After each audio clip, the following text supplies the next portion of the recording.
ಕೂಡ ಎಷ್ಟೊಂದು ಕಪಟ, ಎಷ್ಟೊಂದು ಅನ್ಯಾಯದಿಂದ ಈ ಯುದ್ಧವಾಗಲು ಏಕೆ ಬಿಟ್ಟೆ? ಹೇಗೆ ಬಿಟ್ಟೆ ವಾಸುದೇವ? ತಿಳಿದಿದೆ ನನಗೆ. ಅಂದು ಸಭೆಯಲ್ಲಿ ದ್ರೌಪದಿಯ ಮರ್ಯಾದೆಯ ರಕ್ಷಣೆಯನ್ನು ಸ್ವತಃ ನೀನೇ ಮಾಡಿದ್ದೆ. ತಿಳಿದಿದೆ ನನಗೆ. ಕೇಳಿಸಿಕೋ ವಾಸುದೇವ, ಕೇಳಿಲಿ ದೇವಕೀನಂದನ, ಕೇಳಿಸಿಕೋ ಕೃಷ್ಣ, ಕೇಳಿಸಿಕೋ. ಇಡೀ ಆರ್ಯವರ್ಗದಲ್ಲಿ ಎದ್ದಿರುವ ರೋದನೆಯ ಧ್ವನಿಯನ್ನು ಕೇಳಿಸಿಕೋ.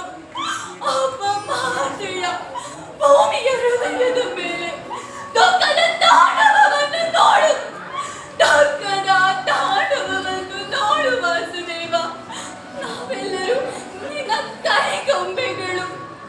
ಹಾಗಿದ್ದಲ್ಲಿ ನಮ್ಮಿಂದ ಇಂತಹ ಭಯಾನಕ ನೃತ್ಯವನ್ನ ಏಕೆ ಮಾಡಿಸಿದೆ? ಏಕೆ ಮಾಡಿಸಿದೆ ನೀನು? ಹೇಗೆ ಮಾಡಿಸಿದೆ?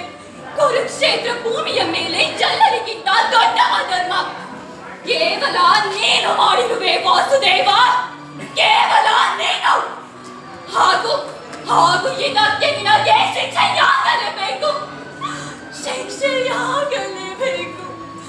ನಾನು ಮಹಾ ತಪಸ್ವಿನಿ ಸುವರ್ಣ ಕನ್ಯೆ, ನಾನು ಮಹಾಯೋಗಿನಿ ಧೃತರಾಷ್ಟ್ರನ ಪತ್ನಿ, ನಾನು ಒಬ್ಬ ಪುತ್ರಹೀನ ರಾಜಮಾತೆ.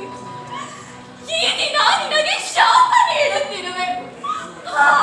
ಈ ದಿನ ನಾನು ನಿನಗೆ ಶಾಪ ನೀಡುತ್ತಿರುವೆ. ಯಾವ ರೀತಿ ನನ್ನ ನಗರ ದುಃಖದಲ್ಲಿ ಮುಳುಗಿದೆಯೋ ಅದೇ ರೀತಿ ನಿನ್ನ ನಗರ ಸಮುದ್ರದ ನೀರಿನಲ್ಲಿ ಮುಳುಗಿ ಹೋಗುವುದು. ಎಲ್ಲ ಯಾದವ ಪುರುಷರು ಒಬ್ಬರಿಗೊಬ್ಬರು ರಕ್ತ ಹೀರುವರು. ಹಾಗೂ ಎಲ್ಲ ಯಾದವ ಬಾಲಕರು ಪಶುಗಳ ಹಾಗೆ ರೋಧಿಸುವರು. ಅವರ ಕಣ್ಣೀರು ಒರೆಸುವವರು ಯಾರೂ ಇರುವುದಿಲ್ಲ. ನಿನ್ನ ನಗರದ ಚಿನ್ನದ ಭವನವು ಸಮುದ್ರದ ನೀರಿನಲ್ಲಿ ಕರಗಿ ಹೋಗುವುದು. ಹಾಗೂ ನೀನು ಸಾಮಾನ್ಯ ಅರಣ್ಯದಲ್ಲಿ